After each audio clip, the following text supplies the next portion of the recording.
Assalamualaikum warahmatullahi wabarakatuh.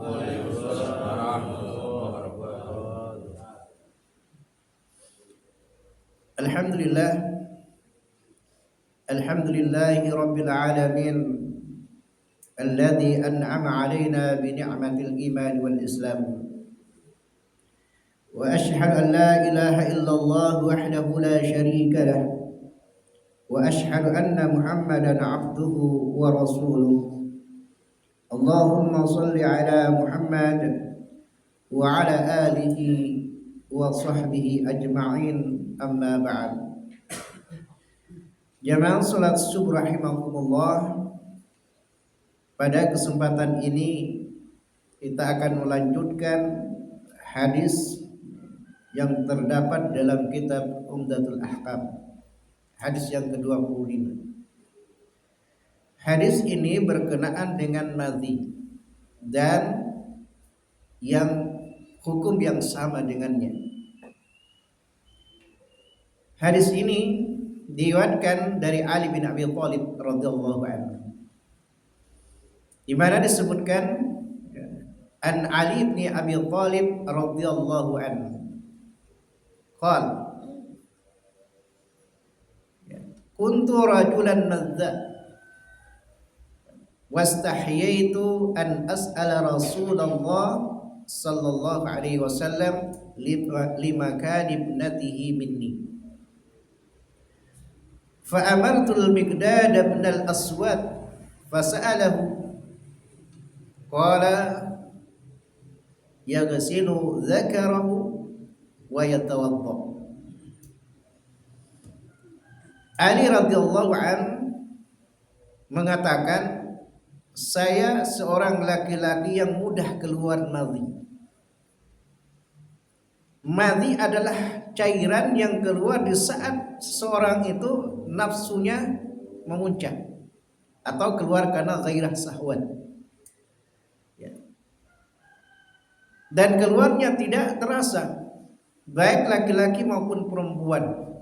Yang orang juga bilang itu muqaddimah keluarnya mani, ya. Pendahuluan sebelum mani keluar, namanya madhi.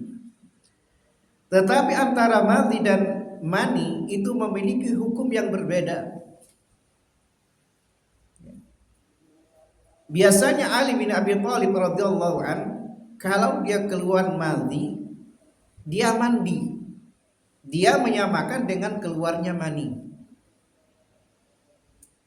Tetapi dia ragu dengan perbuatannya.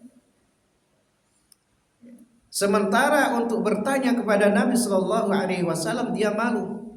Dia mengatakan fastahyaitu an as'ala Rasulullah Shallallahu Alaihi Wasallam. Saya malu untuk bertanya kepada Rasulullah limakan ibnatihi minni, ya, karena kedudukan anaknya dari aku sebagai istriku. Jadi dia tanya kepada Rasulullah karena mertuanya. Fa amartul Miqdad bin al-Aswad, ya. Karena Ali bin Abi Thalib radhiyallahu an malu bertanya untuk ilmu, ya. Supaya malunya itu tidak tercela, maka dia perintahkan Miqdad bin Aswad untuk bertanya kepada Rasulullah sallallahu alaihi wasallam. Miqdad bin Aswad ini juga termasuk as-sabiqunal awwalun. Dia adalah orang yang ke-6 atau ke-7 pertama kali masuk Islam. Sementara Ali bin Abi Thalib radhiyallahu an adalah orang yang pertama masuk Islam dari kalangan anak-anak. Dari keduanya ini as-sabiqunal awwalun. Miqdad bin Aswad ini sebenarnya, Aswad ini bukan bapaknya, tapi bapak angkatnya. Ya. Miqdad ini berasal dari Hadramaut, Yaman. Karena terjadi suatu peristiwa pernah melukai seseorang, lalu dia melarikan diri ke Mekah. Dan dia terkenal dengan seorang pemuda yang pemberani, seorang anak yang pemberani. Sehingga Al-Aswad yang tidak punya anak, lalu dia mengambilnya sebagai anak angkat dan mengatakan, bahwa mulai hari ini Mikdad adalah anak saya dan dia akan mewarisi harta saya. Dulu itu anak angkat ya, seperti anak kandung mewarisi harta. Nah, sejak itulah Mikdad itu terkenal dengan nama Mikdad bin Aswad. Padahal nama bapaknya adalah Amir, berasal dari Yaman. Ya. Pada umur 24 tahun dia mendengar Nabi Shallallahu Alaihi Wasallam berdakwah, diutus menjadi nabi dan berdakwah. Akhirnya pun dia masuk Islam.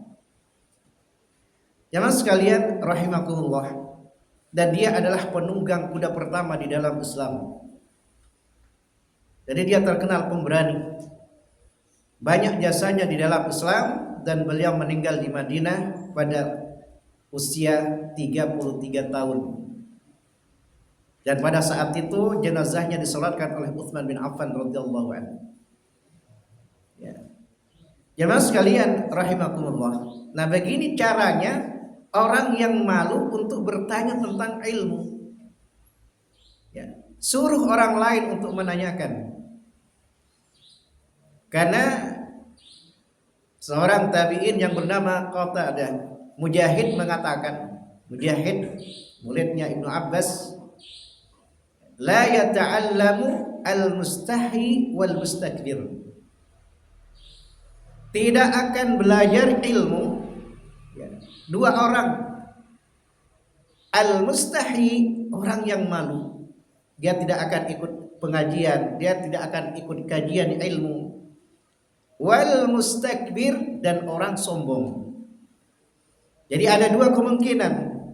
Kenapa dia tidak belajar? Kenapa dia tidak ikut kajian? Kenapa dia tidak mendengarkan kajian? Ada dua kemungkinan. Dia malu ikut kajian. Atau dia orang yang sombong. Dia tahu dirinya nggak tahu ilmu, tapi tidak mau belajar. Al-mustakbir, itu sombong. Dan kedua-duanya tercela. Yang paling tercela adalah al-mustakbir, sombong. Sehingga Aisyah radhiyallahu an mengatakan berkenaan dengan wanita Ansar, ni'man nisa nisaul Ansar. Sebaik-baik wanita adalah wanita Ansar. Ya. Wanita-wanita yang ada di Madinah. Istri sahabat yang ada di Madinah. Kenapa dia sebaik wanita? Rasa malu mereka tidak menghalangi mereka untuk belajar agama. Ada yang bertanya tentang haid kepada Rasulullah, ada yang bertanya tentang mimpi kepada Rasulullah, bahkan ada yang bertanya tentang sesuatu yang malu untuk ditanyakan. Tetapi rasa malu itu tidak menghalangi mereka untuk bertanya kepada Nabi Shallallahu Alaihi Wasallam.